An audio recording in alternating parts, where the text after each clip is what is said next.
Hello friends, my name is Emily Ann and welcome to Sasser House. We are going to be making up all kinds of yummy freezer meals and make-ahead convenience meals for Chris because I leave tomorrow to go to Spain to sing, and then I'm going to be in Minnesota, which is crazy routing, but we're going to fly from Spain to Minnesota and then I'll be back home. And so I'm going to be gone for about 5 days, and I want to make sure that Chris has got plenty of food to eat so he doesn't feel like he has to eat junk food, fast food, or milk and cereal. Which he'd be fine if he had to do any of those, but it makes me feel better to know he's taken care of when I'm gone.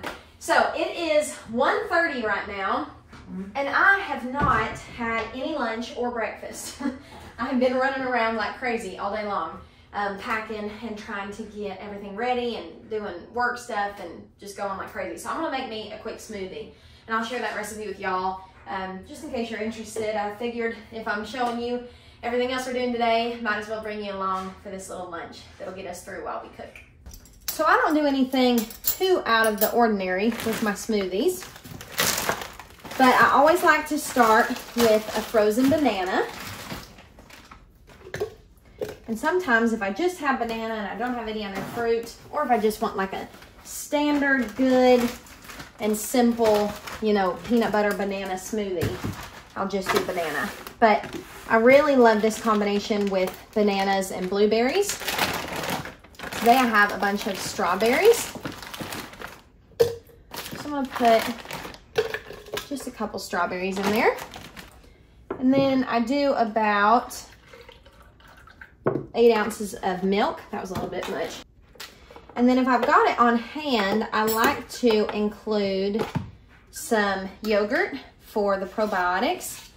It's just so good for you. And I just use an unflavored yogurt, so it doesn't have any added sugars or anything like that, so I don't feel bad about eating it for breakfast. So I do about 3 spoonfuls of that. And then since I am eating this for lunch and I haven't had anything else all day long, I have some cottage cheese, and sometimes I will do just cottage cheese or just yogurt, but I want that extra protein to get me through while we cook. I do add just a little bit of honey for sweetness. And then I love peanut butter in my smoothies. So I'm gonna do, that's probably too much, but I'm gonna do a good dollop of peanut butter. And this is very full. And I forgot about my spinach. So I'm not gonna add the spinach yet. I'm gonna go ahead and blend this up if it'll let me. I definitely filled it up. I got a little bit too much milk in there.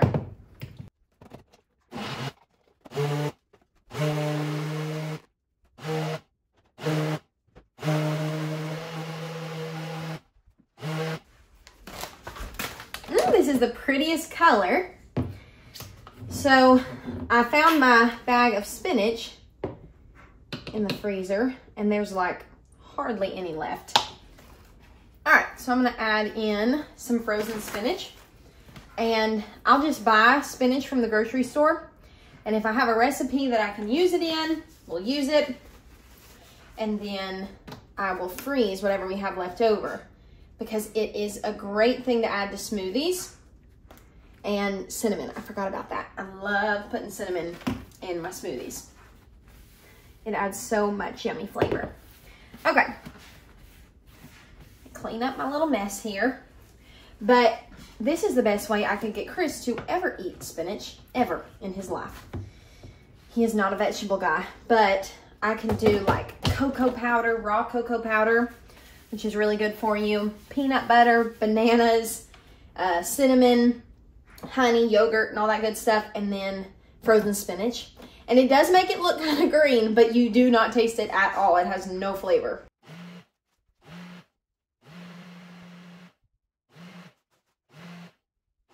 All right, so you can see it kind of like darkens it up and adds a little bit of a different color, but you cannot taste it at all. So it's a great way to get some more veggies in. Last night, before I went to bed, I got 2 chicken breasts out of the freezer, and I went ahead and just put them in frozen into my crock pot with some chicken broth. So they cooked while we slept, and now we've got 2 cooked chicken breasts for our recipes today. With this chicken breast, I want to do, why am I blinking? I want to do chicken casserole. That'll be an easy thing for Chris to eat. And then I also want to do chicken taquitos. We love making homemade taquitos. They're the easiest freezer meal ever. And you can just take them out, frozen, throw them in the oven at like 425, heat them up, eat them just like that.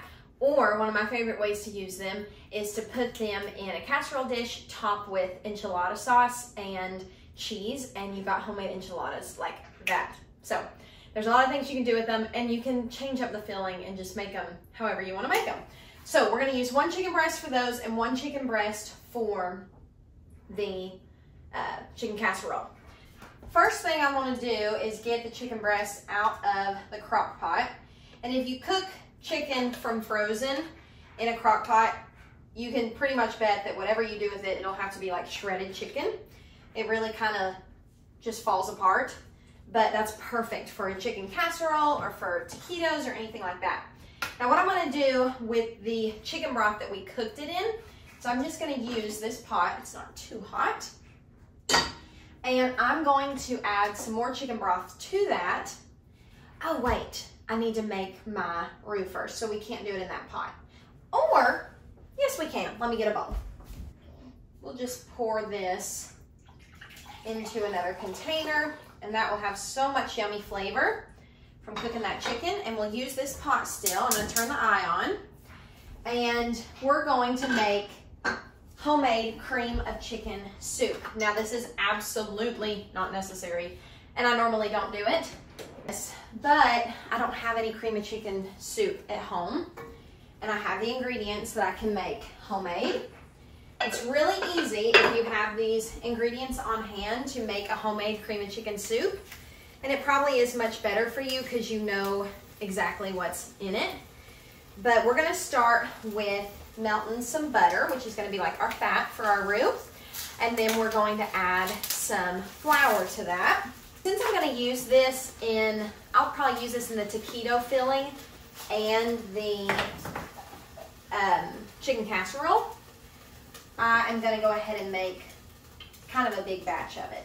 So while that butter is melting, I'm going to add in our flour, and I like to do equal parts butter to flour. So we've got about 5 tablespoons of butter in there. So I'm going to do about 5 tablespoons of flour. I'm just going to mix that up.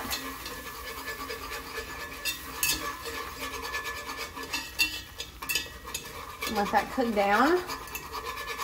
And I think we could even use just a little bit more flour to thicken that up. Y'all will learn if you have watched any of my videos. Sometimes I follow recipes, especially when I am baking. I always follow recipes closely, but other times when I'm cooking, I'm kind of making it up as I go. Okay, so you can see that that is nice and thick, but it's still runny enough to come together when I stop stirring. So we've let that cook for about a minute. And now I'm gonna start slowly adding in some of that chicken broth that our chicken cooked in our crock pot. And this is what happens when you make a roux. See how that completely came together? That's totally okay. That's what you want to happen. Go ahead and add a little bit more and incorporate that.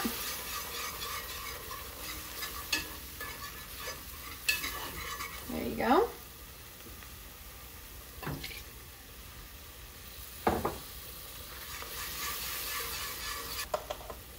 Okay, and then now I'm just using chicken broth in the fridge.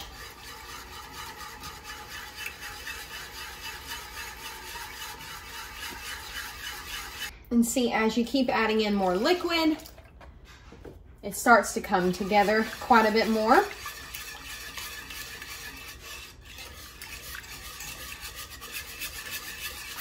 Okay, so so I just added in the rest of that carton of chicken broth, and it's very thin now, you can see. So I'm gonna let that cook, and as it cooks, it will thicken up.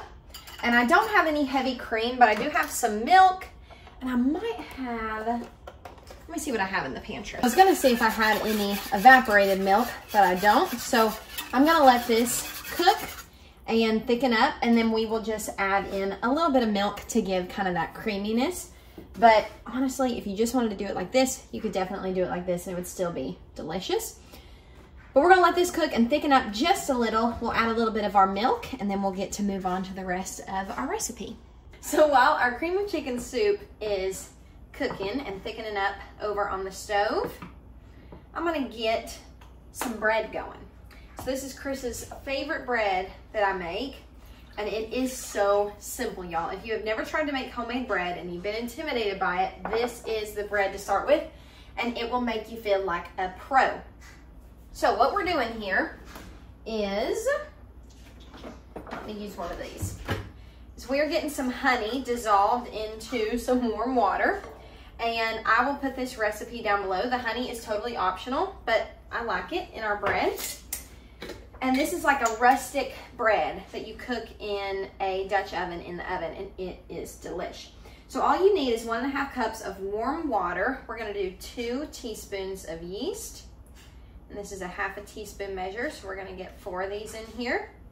And I probably did about, I would say 1.5 teaspoons of honey or so. I just kind of eyeball it. I'm gonna stir that in with our water so that that yeast can get moistened and activated, and we're just gonna let that sit. And in about 10 minutes, it'll be good and foamy, and we can move on with the rest of our bread. But this bread has to sit on the counter for 2 to 3 hours. And so I want to go ahead and get it going. That way it'll be ready to bake when we get through with all of our other stuff. So we'll set this aside for now and go back and check on our cream of chicken soup. All right, so our cream of chicken soup has thickened up quite a bit, and it is boiling really good. So I'm going to turn that down to low, and I'm going to add in just a little bit of milk to try and make that just a little bit creamier for our recipes. And then I also need to get that seasoned. I'm gonna do just a little bit of salt and a little bit of pepper.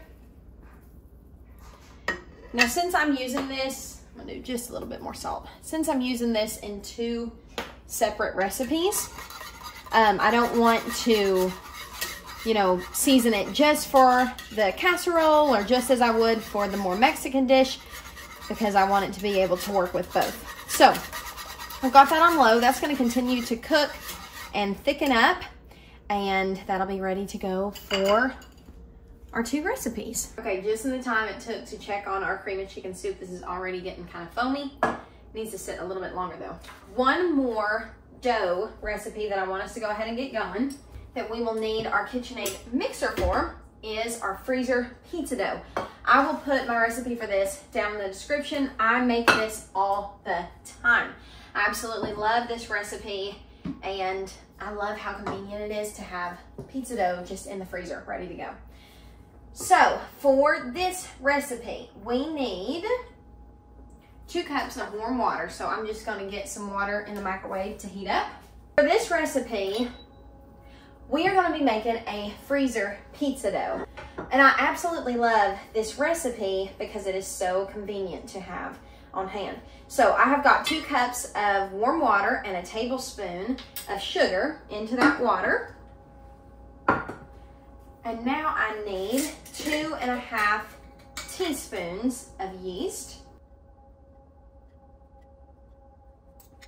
And since it's just us eating it, I'm just gonna use my finger. It's the best tool the Lord gave us, just to stir that up and get all of that yeast moistened. And now we're gonna let that sit to the side for about 10 minutes. This freezer pizza dough is so good, y'all, and it makes about 6 pizza doughs is what I cut them into.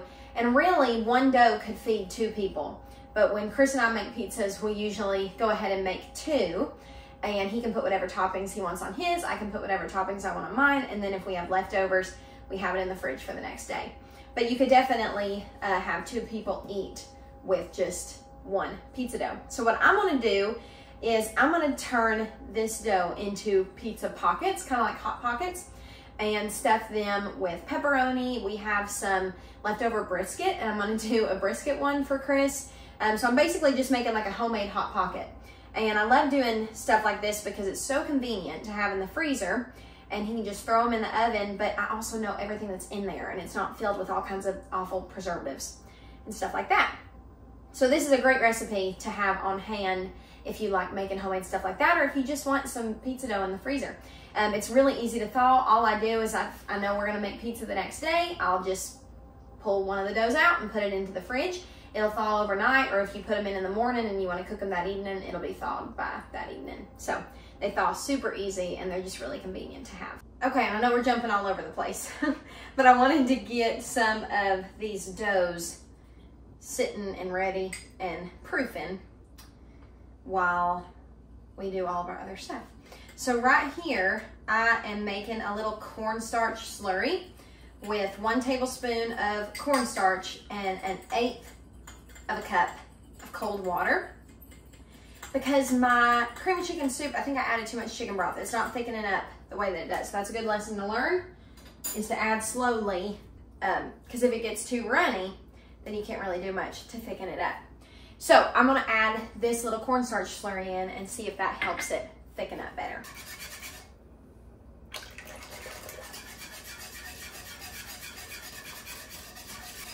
And we're just gonna bring this to a boil and let it cook for about a minute, and that should thicken it right up.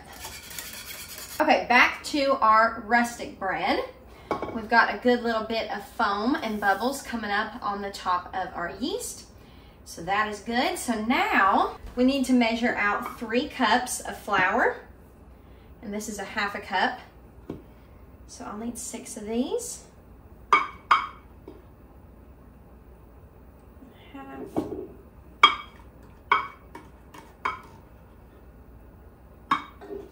I've only got 2 cups right here, so I have to go get some more out of the pantry. All right, there is our 3 cups of flour. And now we need to add in 2 teaspoons of salt.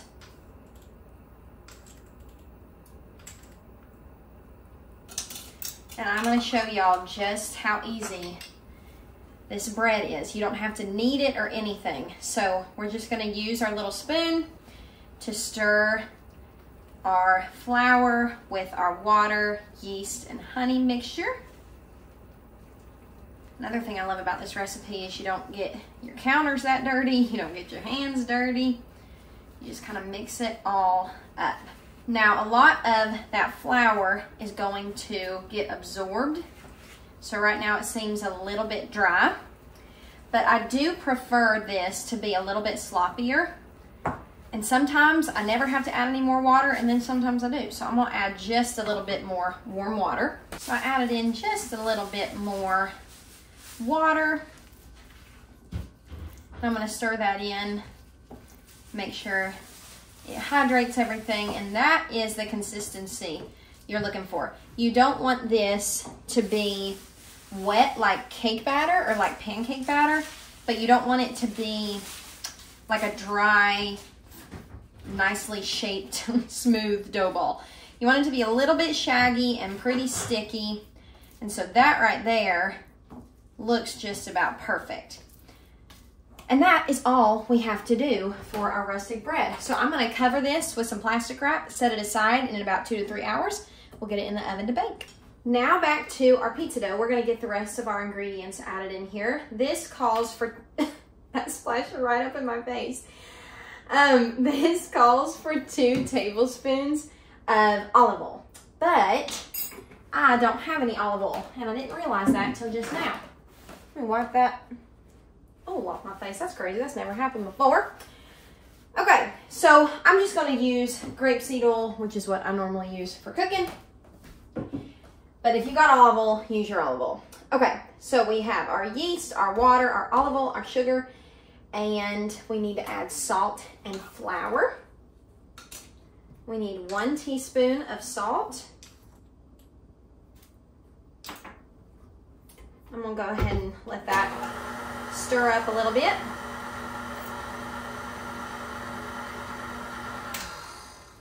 And now we need to add 5 cups of flour.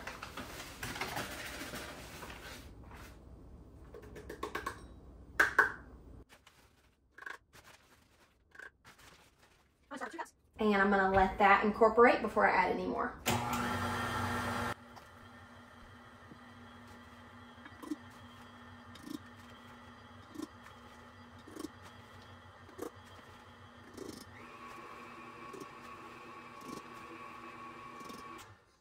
Okay, I'm gonna add in 1 more cup of flour, so that's 3 cups total. Let that incorporate.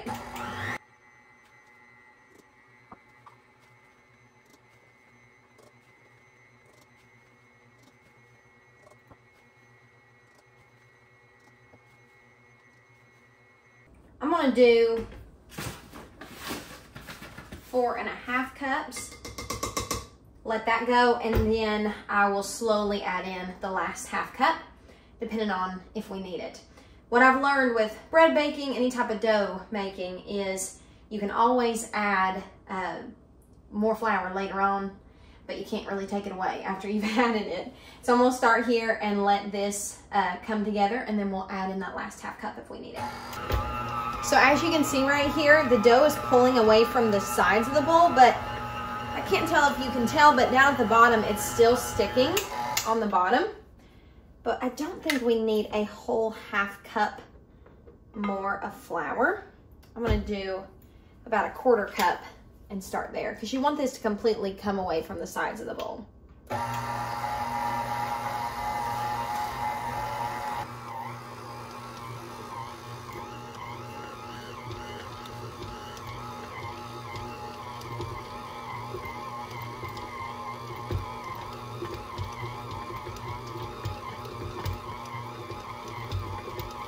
So our dough has started to pull away from the sides of the bowl. We're gonna let that knead for about 7 minutes. All right, so that has kneaded, and you can see it's a really smooth and nice dough. So I'm gonna get that off of our hook.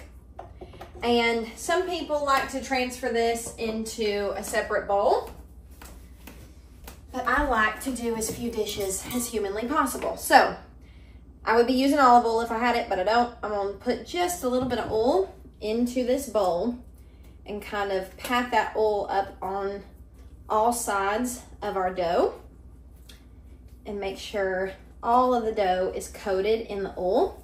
And then we're gonna let this rise in this bowl that we made it in. That way we're not dirtying up so many dishes. All right, that seems like that is good and coated up in the oil. And now I'm just gonna take some plastic wrap and cover up the top of this bowl. And this will only need to rise for about an hour, and it'll double in size. You'll know that it's ready. Now for our chicken casserole, I have got this little throwaway pie pan that I got from the dollar store. And this will be perfect for Chris to cook this in, and then he can just throw it away. But I'm just going to shred up one of our chicken breasts. And so this is just a very basic chicken casserole. If you have picky eaters, it's a good one to cook. And if you don't, it's still a good one to cook. You can add all kinds of stuff to it. So I've added green beans to this before. I've added peas and carrots. You could add cheese if you wanted to. You could really do whatever you want to do. You could add rice. But the standard way that I grew up eating it is just shredded chicken and cream of chicken soup. I tasted our cream of chicken soup and it is delish. It has the yummiest flavor and it thickened up real good. And so what we're gonna do is just pour this in over our chicken.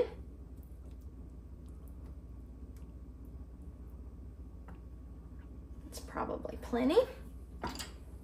I'm just gonna use this fork to stir that chicken around in the cream of chicken soup. And I'm thinking that I could freeze this just like this, and then I could have Chris add on the crackers when he bakes it.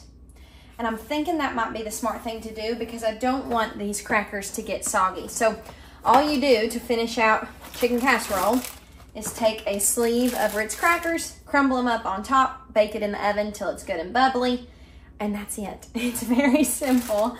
It's really nothing fancy whatsoever. But this will be something that he will enjoy eating while I'm gone, and this will probably give him 2 meals with this one little casserole. So I think what I'm gonna do is go ahead and wrap this up.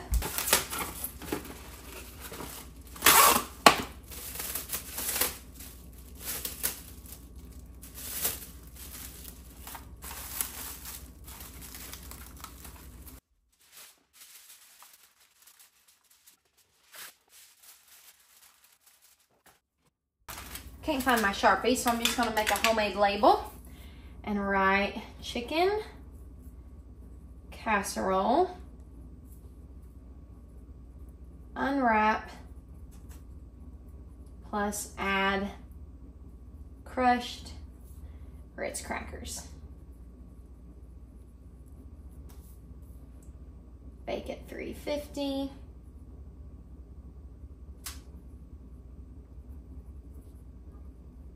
For 30 to 45 minutes. Now, since I leave tomorrow, he'll need something for supper tomorrow night, and he might want this. And this is still a little bit warm from cooking that cream of chicken soup. So I'm just gonna put this in the fridge for now, and we'll go through all the different things that I made him, and he can tell me what he wants me to put in the freezer and what he wants to leave in the fridge that he's gonna eat sooner. So we'll just pop this in the fridge for now. All right, we've got one recipe done, which feels good.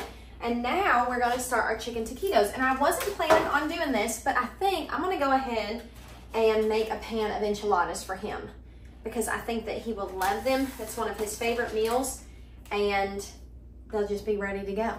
So what we're gonna do is, I think I need a bigger bowl than this for our filling.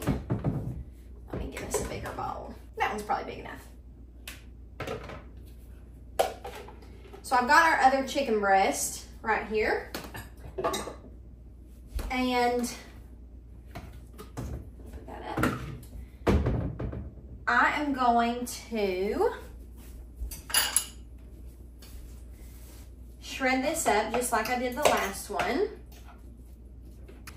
And I feel bad doing this, but honestly, I can't be bothered right now to cut up green chilies.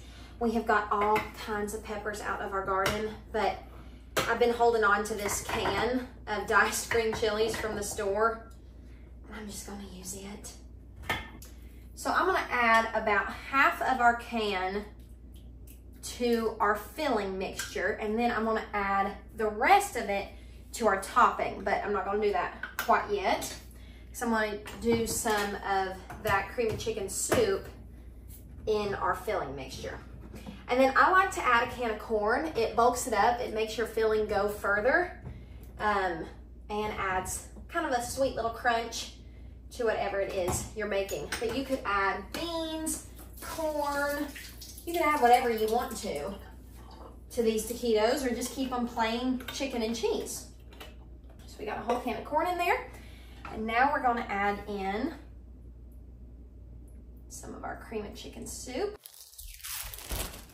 I've got a bag of shredded pepper jack cheese. And I'm gonna get that added into our filling mixture. And that is all we are going to do to make our filling. Oh, we need to season it. That cream of chicken soup has such good flavor that we don't need any more salt and pepper. We've got a little bit of heat from those green chilies and a little bit of sweetness from the corn and then that pepper jack cheese. So all I'm gonna add in is just a good little bit of cumin to give it just a little bit more of a spice and more of that yummy Mexican flavor. So about a week or so ago, I used a bunch of the green chilies out of the garden to make a homemade green chili sauce for enchiladas, for burritos, for whatever we would need a homemade green chili sauce for.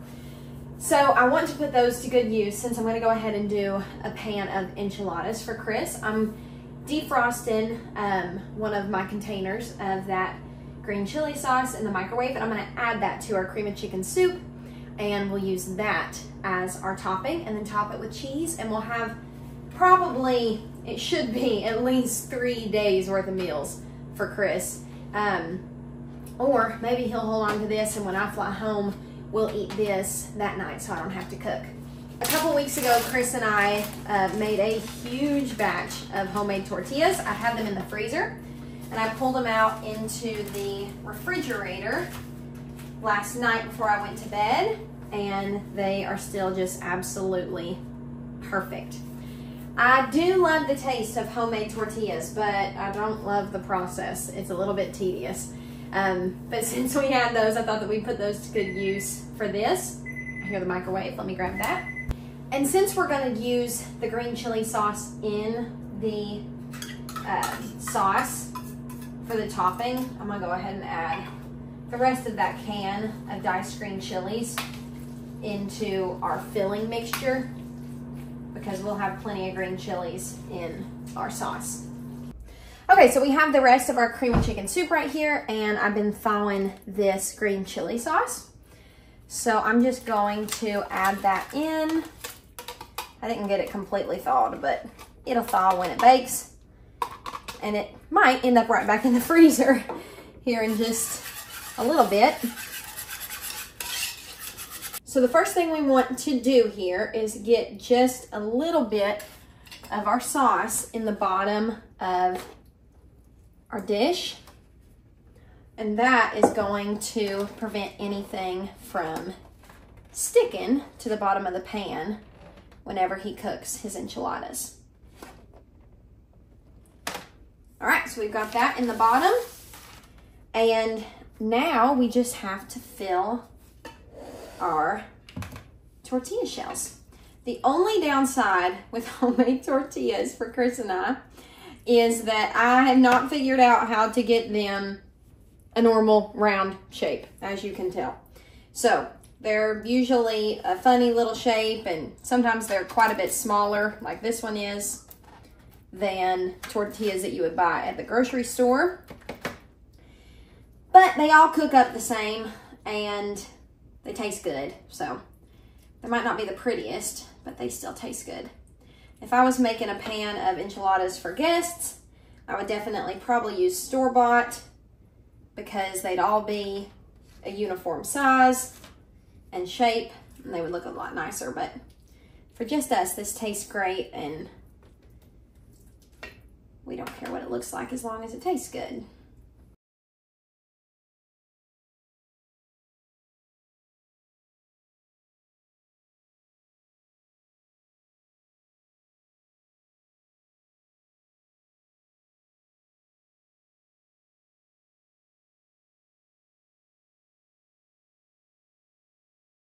Okay, so we got our pan filled, and we have got enough filling for our last 2 tortillas, so that worked out perfectly.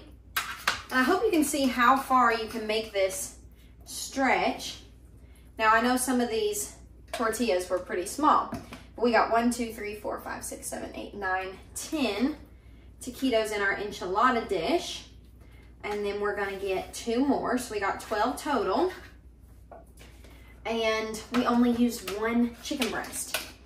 So if you bought a whole pack of chicken breast from the store, you could just use one of those to make quite a bit of meals, especially when you add stuff to bulk it up, like the corn. Obviously, if we had just used the chicken, it wouldn't have gone as far. So these will go in the freezer to just freeze whole, and he can pop those out and eat them anytime for a snack. He could just have one, or he could eat both. These need to get topped with the rest of our sauce.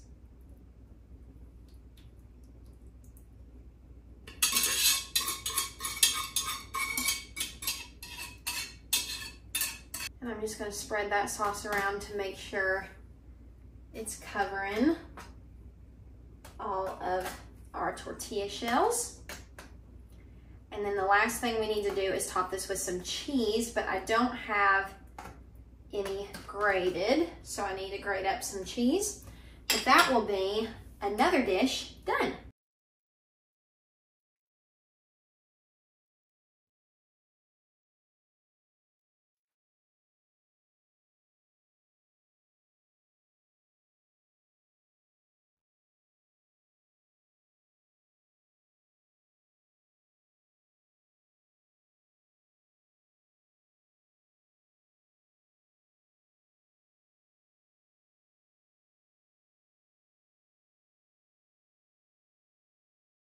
All right, so we have got a whole pan of chicken enchiladas. We have got 2 chicken taquitos that he could either have one for a snack one day and one for a snack the next, or he could have these for lunch one day with some chips and salsa and stuff. So I'm gonna get all of this in the freezer. So we now have our chicken casserole done, our chicken enchiladas done, our breads are rising right over there. And now I think it's gonna be a good time to start on some pumpkin muffins. All right, so we've been working for about an hour and 15 minutes, and we have gotten quite a bit done. So we're gonna move on to some pumpkin muffins. One of Chris's favorite snacks or breakfasts is to have, breakfasts? There we go. To have on hand is muffins. And I don't know if you've ever made muffins and frozen them, but they freeze like a dream. You just pull them out of the freezer. You can literally pop them in the microwave on defrost, and they come out like they're fresh baked out of the oven. You only have to put them on defrost for like, I don't know, 15 seconds or so, from literally frozen. And they come out just like warm and perfect every single time.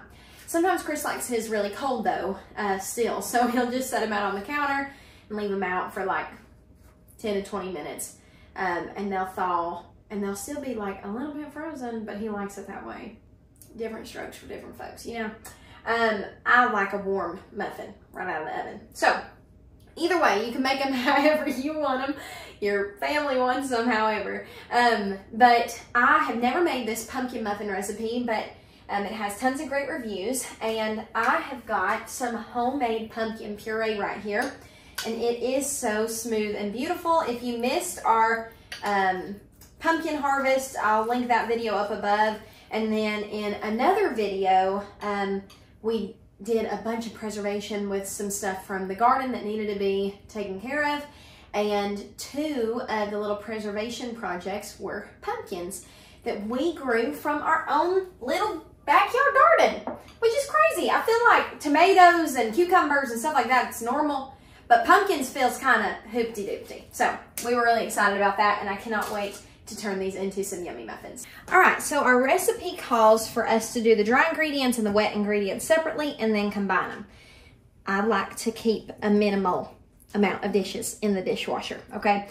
So what we're gonna do is we're gonna do our wet ingredients first and then slowly add in our dry and do it that way. So we're gonna start with our oil, sugar, and pumpkin puree, eggs, and all that good stuff. So starting with a 1/2 cup of sugar.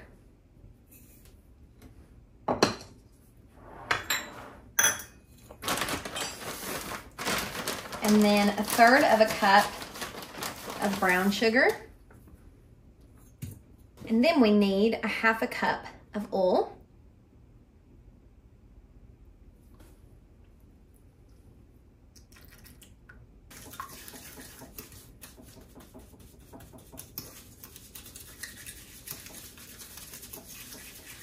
All right, once that's combined, we're gonna add 1.5 cups of our homemade pumpkin puree. And look at how beautiful it is. I cannot get over how easy this was to make and how beautiful it turned out.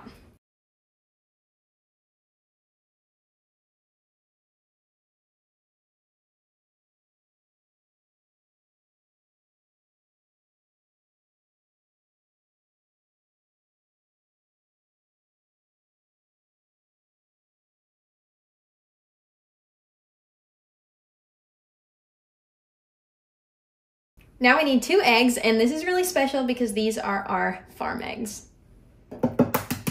Our chickens finally started laying, and that has been so much fun.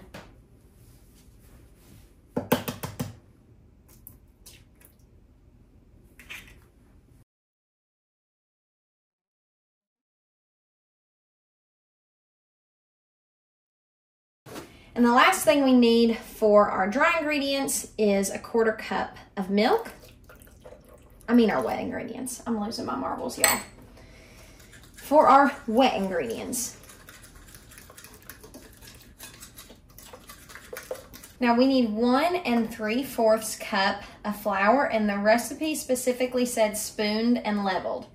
So if you are baking any type of bread or pastry or whatever, cake, whatever that you could be baking, it's really good to spoon and level your flour, because sometimes when you scoop, you can get too much. And so all you have to do to spoon and level it is you just spoon it in there, and you never shake it down like when you hold the cup measure and do that, because that can pack it in too tightly. So you just spoon it on there, and then take the other side of your spoon and level it. My 1 cup measure was dirty, so I did 2 3/4 cup, and then I'll add a 1/4 to give us 1 3/4 cup of our flour. For the rest of our dry ingredients, we need 1 teaspoon baking soda, and this is a 1/2, so we're gonna add 2. We need 1/2 teaspoon salt. We need 1 1/2 teaspoons of cinnamon.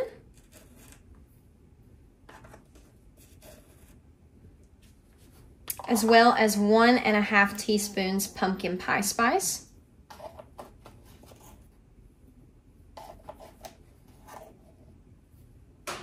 And then it just calls for a 1/4 teaspoon of ginger. So I'm just gonna eyeball that. Now what I like to do to avoid having to use 2 bowls is kind of stir in those dry ingredients on top of the wet. And that makes it to where they kind of get incorporated before you're mixing them in with the wet. But then we're just gonna mix this all together. And that is all we have to do to make our pumpkin muffins.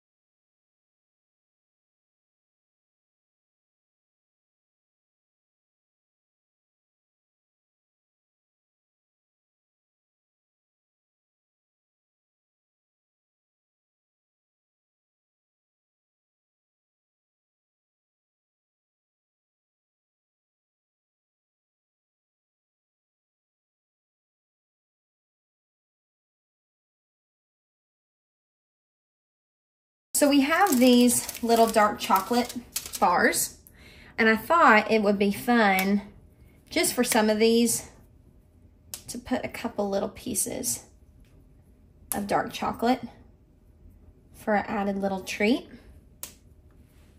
I don't know if you've ever made homemade pumpkin muffins before, but one of my favorite ways to eat a homemade pumpkin muffin is warm with some peanut butter on it.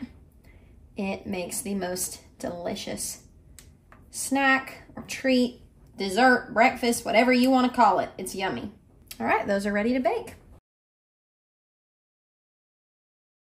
Now these are gonna bake at 425 degrees for 5 minutes, and then we're gonna lower the temperature to 350, and they'll cook for about 13 more. So the next recipe we're gonna make, I'm kind of just making up as I go, but I think that they'll be delicious. So we love sausage biscuits. We love like sausage, egg, and cheese biscuits around here. That's just one of our favorite things to eat. We don't eat them that often because I don't keep store-bought biscuits in the house, I don't really keep sausage in the house. But if we were gonna go out somewhere and get some type of breakfast, we love sausage and eggs and cheese and biscuits. So I had the idea of doing some type of convenience meal, making little sausage, egg, and cheese biscuit bites. I'm literally making it up as I go, so we'll see how it goes. But first we gotta get some sausage browned up on the stove. So while our sausage is browning up, I am gonna measure out 2 cups of just all-purpose flour.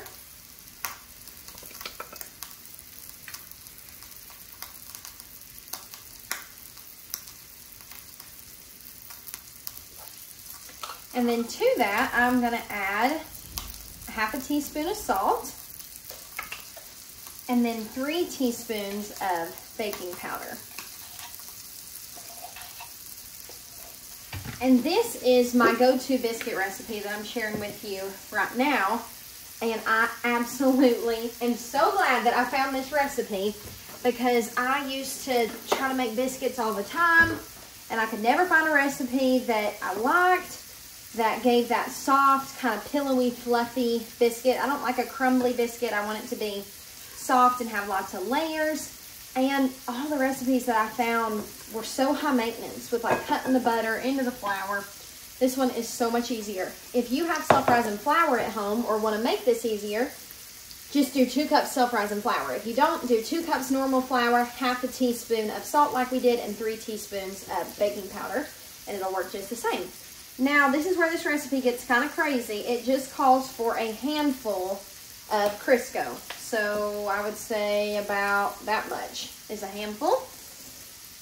And I mean, if I'm looking at that, I think that's maybe 1/2 cup of Crisco. And all you do is just use your hands and crumble that shortening into the flour.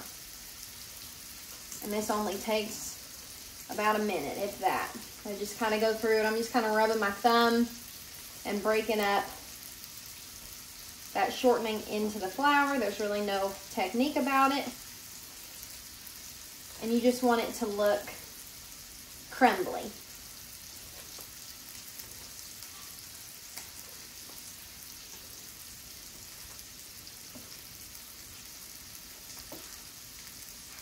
Just like that, looks about perfect. The last thing we need to add to our biscuits is 1 cup of buttermilk. So we're going to start with 3/4 cup. Stir that up and see where we're at.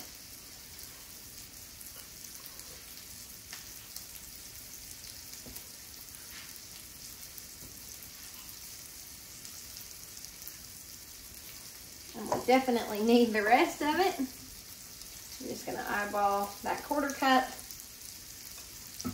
Put that in there. Another thing that's different about this biscuit recipe than other ones that I've tried is other recipes never call for a wet biscuit dough. They always call for like a really crumbly, dry biscuit dough. And this one said the wetter the dough, the better, which is wild because that is never what I've read in any other recipe. And I don't question it though, because I have made these probably, this is maybe my 7th or 8th time making these biscuits, and they are my all-time favorite homemade biscuits I've ever made. So that looks about perfect to me. And if I was gonna make biscuits with this, I'd put it out on the counter, flour the counter a little bit, and I would fold this on top of itself probably about 6 or 7 times to get those good layers, and then press it out and cut out my biscuits. I don't think I'm going to do that this time around because I'm going to put these into a muffin tin to make little kind of biscuit bites for our sausage, egg, and cheese biscuit bites. So I don't think I'm going to roll this out at all. I think I'm just going to reach in there and grab out the dough and put it in to each little muffin tin. So our biscuit dough is ready to go. All right, I'm just going to spoon that ground up sausage right into a bowl with some paper towels to drain it off. And I'm actually going to use this same pan to brown up some ground beef for some of our other recipes.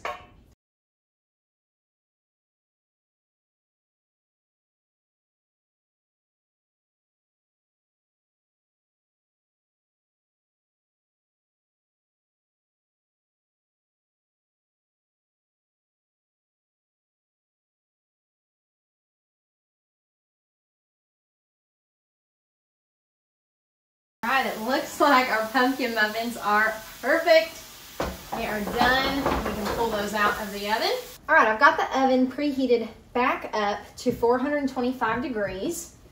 And now I've used up all my bowls. I'll find one in a minute. Let's do this first. What we're going to do is we're going to put a little blob of biscuit dough into the bottom of each of our muffin tins. And I'm not measuring this. I told y'all I'm not really following a recipe. I'm kind of making it up as I go. So I'd say this is about 1.5 tablespoons to 2 tablespoons of biscuit dough, and I might do a little bit more if we've got more. But I'm going to start with this. All right, and we're left with about that much. So I may just throw that in and make a little biscuit to eat. Now I'm going to break a couple eggs into this little bowl. And I think I'm going to do 6 eggs total. Now to our eggs, I'm going to add just a splash of milk.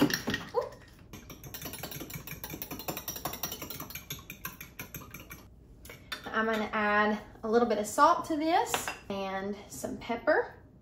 Now I know I will learn from this and maybe I'll make these different next time.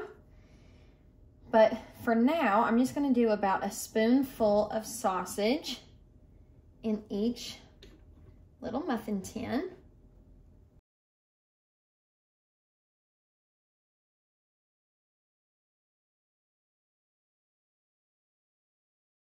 And I'll save whatever sausage we have left over for our little pizza pockets that we're making, Chris. Might add a little bit more into some of these ones. Got some of this Colby Jack cheese that we grated up earlier. So I'll do a little dollop of cheese.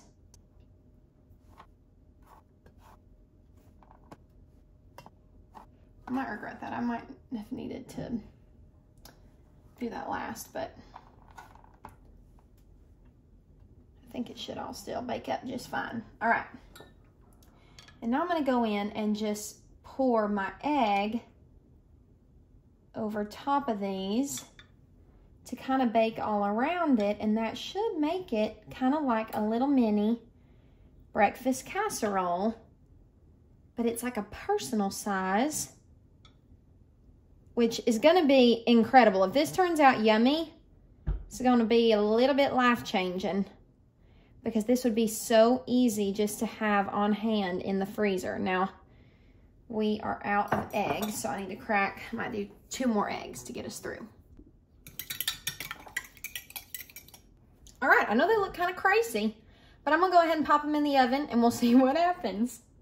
All right, I've got some friends coming over and we ground up all of our ground beef.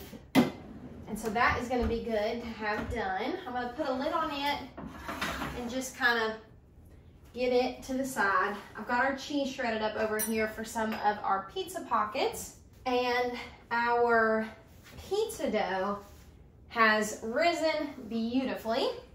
And so it is definitely time to look at it and separate it into balls. I might have to put it in the fridge though, because I don't want to be working when our friends get here, but let me show you what it looks like.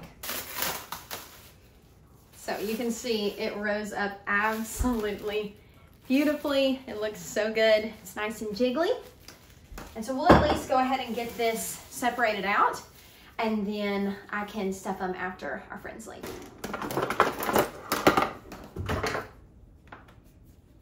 I might see if I could get 8 pizza pockets out of these. I really think I could.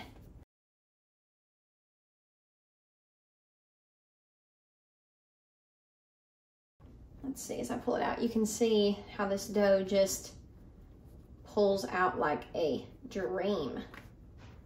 I think that that'll still be big enough to make a little pizza pocket. They won't be as big as they normally are, but I think it'll still be plenty big. I think it'll work just fine. So I'm gonna get these wrapped up in some plastic wrap and into the fridge to wait. And then we will get them stuffed, and then we will be pretty much done with all of our cooking.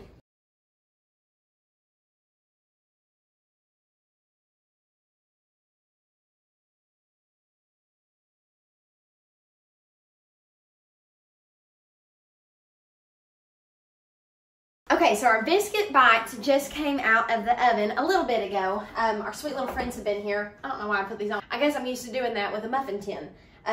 But they've cooled off, and so I want to give them a proper taste test, but you wouldn't normally eat them cold. But look, it looks like the egg just cooked all around that little biscuit and the sausage. So I've got a little plate right here. Chris and I are gonna heat it up and see how they taste. Okay, so from the first glance, it looks, oh yeah, look, that biscuit's cooked perfect. So, okay, I'll show y'all what it looks like. I cooked these at 425 for, I think, 14 minutes. So the biscuit's fully cooked right there in the center. The egg's kind of all around it, and the sausage and cheese is all around it. I guess you could technically just eat these with your hands.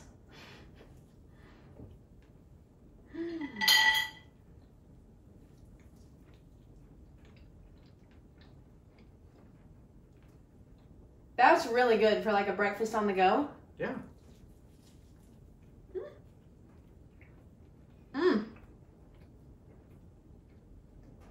Tastes like a sausage and egg biscuit. I know. Okay. So, I think if I made them again, I would do a little bit more cheese. Yeah, you could use a little more cheese. And honestly, I would try to mix the sausage in with the biscuit more. Yes, I agree. But the flavor? Perfect. Yeah, delicious. Well, yay! So, I'm gonna get all these wrapped in plastic wrap. I could just eat that for supper. Those are really good. I'm gonna get them wrapped in plastic wrap and get those in the freezer. And then Chris can just probably put them straight from frozen into the microwave, or he could bake them in the oven and have a really easy to go breakfast. Okay, so the oven is preheated to 425 degrees, and I'm gonna get my Dutch oven in there because it is time to bake our rustic bread. It's been over there rising. Right here, we've got all of these little breakfast bites that we need to get wrapped up. Then we need to make our pizza pockets and then make 2 more quick little recipes using this ground beef that we have cooked up on the stove. So I'm going to take a minute here to get all of these little biscuit bites out. I am so excited about these. You could make all kinds of different variations of these to however your family likes it. Like if you wanted just veggies or whatever you wanted. You could just bake these up and have them in the freezer ready to go. Or if you were having a party or a shower, like these would be great for like a little brunch because they're hearty and they're filling. It's like just a personal little breakfast casserole. I love that these turned out. I'll definitely put the recipe that I used to make these down below because you should absolutely try them. I'm actually gonna have Chris help me out with the cling wrap so that we can get done as quickly as possible. I'm gonna get some parchment paper down on a baking sheet and have that ready to go. And I'm gonna try to bake up a bunch of these pizza pockets while our bread is baking. Okay, so here is one of our pizza doughs. These have been sitting in the fridge and they pull apart so easily. They're so good and elastic. And so basically what I like to do is just pull them out, and I try not to get those ends too thick because that's what we'll be folding them over with. But I just open them up just like that. I'm gonna open up one of our jars of pasta sauce that we just canned up with homegrown tomatoes.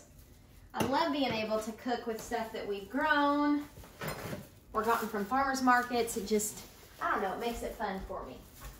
Now we don't need a ton of sauce for these, but just enough so that they're not dry. And I like to leave the edges bare because I want them to be able to be tacky and sticky when we fold it all up. So we've got our pasta sauce down. And now I just fill these up with whatever toppings you would put on your pizza or in a Hot Pocket or calzone or whatever it is that you like. You can do these, like, I remember growing up, Mommy used to buy the Philly cheesesteak Hot Pockets for me. Those were my favorite. And so you could do like ground beef, and you could put onions and peppers and cheese, and I mean, you could make breakfast ones of these. You could do really whatever they have at the store, you can make it homemade. So I like to put a good bit of pepperonis, and then I just top it with cheese, and then I fold them up. So what I'm gonna do here is fold up the bottom, kind of like an envelope. Fold up the top, and then bring it over to the middle. And then I just pinch all of those ends together. And I'm gonna put this side, the ugly side, on the bottom. Just gingerly put my hands under there, pick it up, and flip it over, and we have got a little pizza pocket. So I'm gonna continue this with all the different doughs that I have. I have 8 total, so this is going to make a ton of convenience meals. Chris won't be able to even get through all of this while I'm gone, but I'm really glad that I took the time today to get a bunch of this done, because I will be thankful for it. Anytime I have a big cooking marathon like this, I never regret it, because we get busy and some nights you just don't want to cook. And so you can just pull from what you have in the freezer, and it makes it so easy. And you're still eating homemade foods and saving money and not eating out, but you're able to make it convenient. I'm gonna use a little bit of that leftover ground up sausage in this one,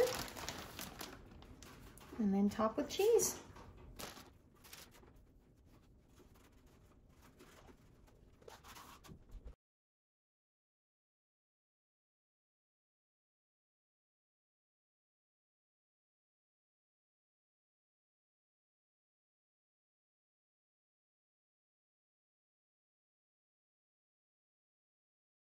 Now this one is a little bit of an experiment. This is some braised short ribs that Chris actually cooked up for us, and we had some leftovers that I actually put in the freezer.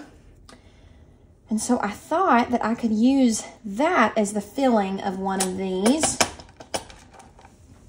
with a little bit of this Colby Jack cheese. And he'll have to tell me how it tastes, but it could be yummy. I love making these with ham. That makes really, really yummy pizza pockets when you do like ham and cheese, or I really want to make one that's like a chicken bacon ranch. I think that would be really yummy.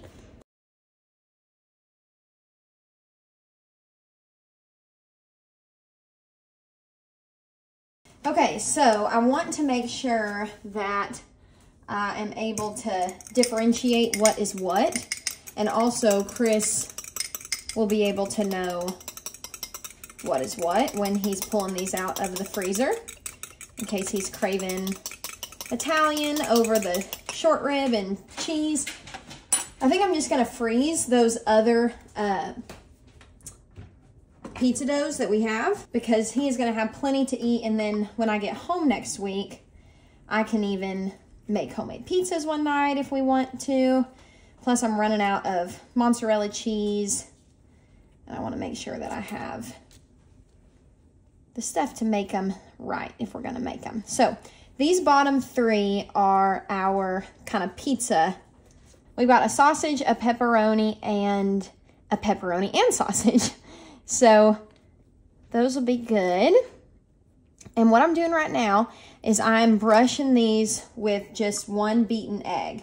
And I found that this just gives like the most beautiful color, golden, beautiful color to the dough as it bakes up. This is not necessary. It'll still be delicious without it, but I just prefer for it to look pretty and have that pretty golden tone to it. So I'm just brushing these with a little egg wash. And for the ones that are our pizza ones, I'm gonna top those with a little bit of mozzarella cheese. And for the ones that are our beef short rib, I'm gonna top those with our Colby cheese. And then, so that these will be able to breathe, technically I should have done this first before I topped with the cheese. I just go through and make 3 little slits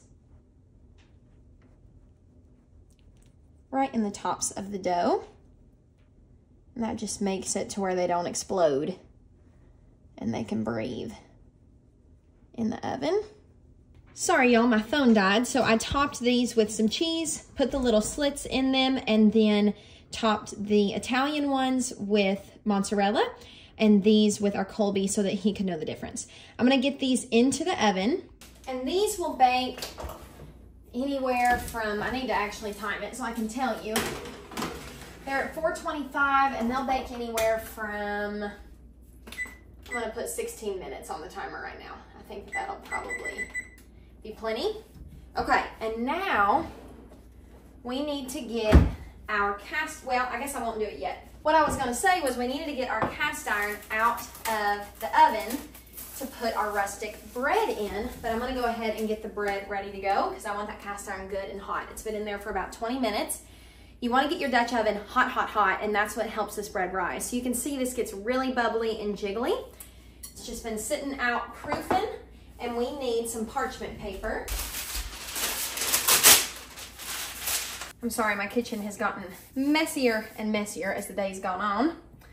But we've got some flour down on our counter, and this dough is very sticky, but that's okay. You just roll it right out onto your counter, and there's really no rhyme or reason as to how you shape this, but you're just wanting to shape it into somewhat of a ball.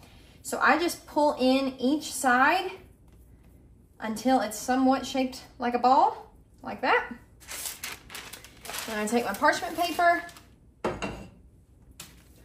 and I literally just flip this blob, just like that, into the center of my parchment paper. It is so easy. It is the easiest bread ever. So all you have to do to bake this rustic bread is to take the lid off of your hot Dutch oven, and you can see the steam come out. That's exactly what you want. Lower in your dough on the parchment paper, cover it back up, and put it in the oven at 425 degrees to bake for 30 minutes covered and 15 minutes uncovered. So that is gonna cook for 30 minutes, and then we will take the lid off and it will cook for 15 more. All right, we are nearing the finish line, y'all, and then it'll be time to clean. We have made a huge mess in the kitchen today, but it has been worth it.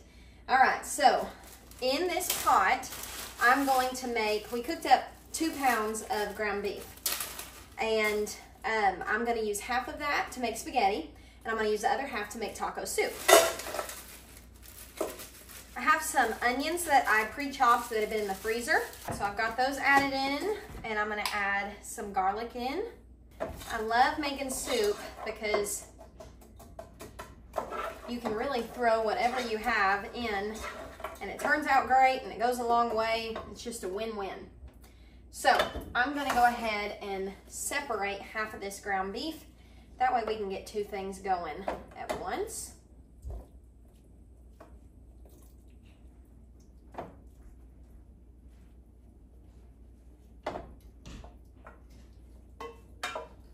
Save the rest of that for spaghetti.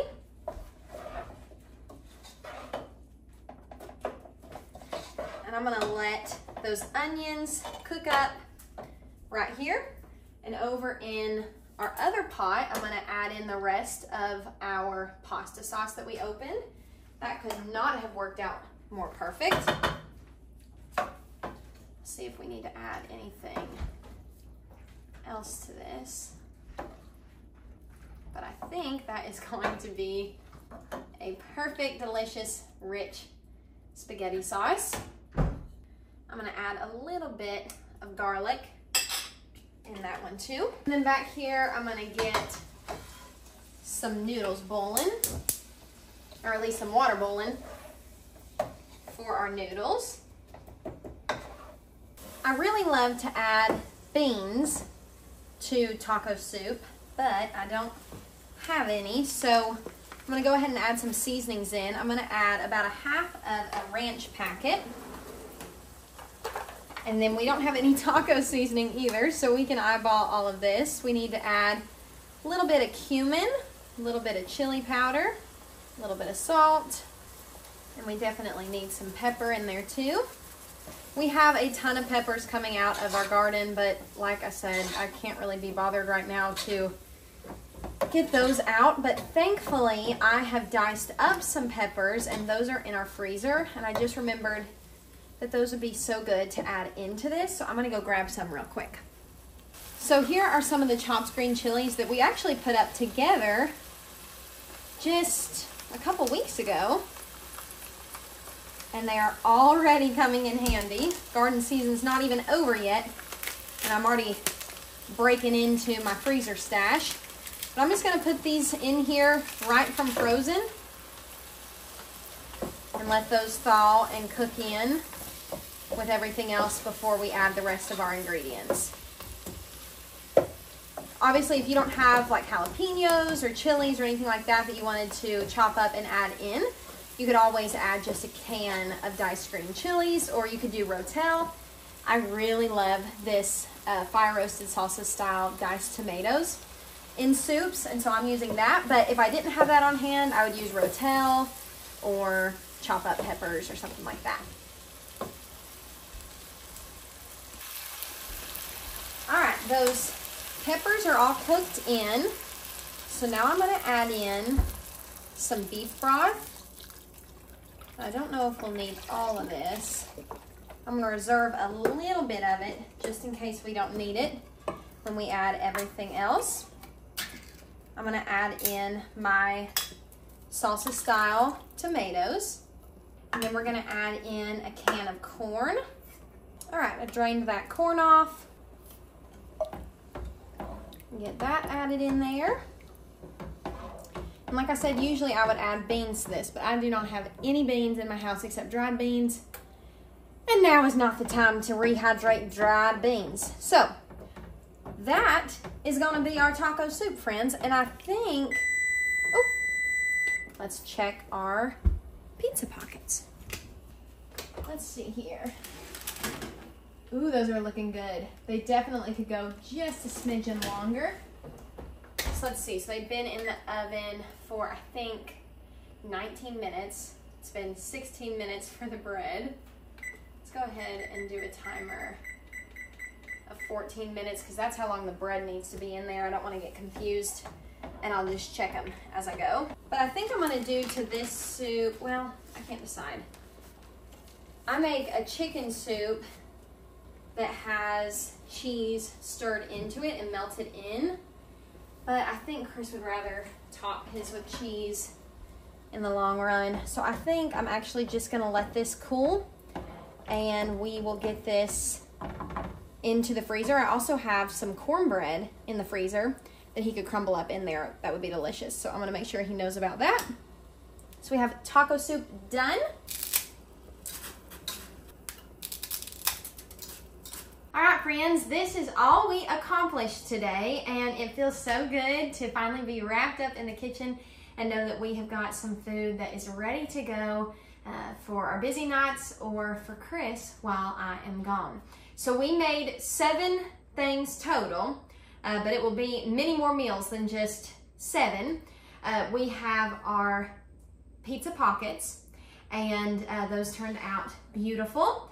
And then we have our pumpkin muffins, And so we got 12 pumpkin muffins, and that'll last us for quite a while. We have our chicken casserole, and Chris will just have to crush up Ritz Crackers and put that on and bake it.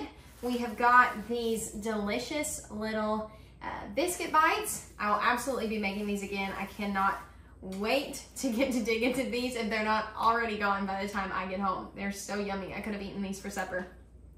We have our beautiful rustic bread. I just am absolutely in love with how this bread bakes up, and you have got to try it if you've never tried it. And I wanted to bake that up so that he could make himself grilled cheese, and we've got tomato soup in the pantry. And so he can cut that up and make grilled cheese and tomato soup if he needs that. We have 3 pizza doughs that are going to go in the freezer that we will make homemade pizza with. We have got our taco soup, and we got 4 containers of our taco soup. Some of these are bigger containers and they'll feed both me and Chris, and then some of them are smaller, kind of personal sizes that he can have. And I've got my cornbread in the freezer so he can have taco soup and cornbread.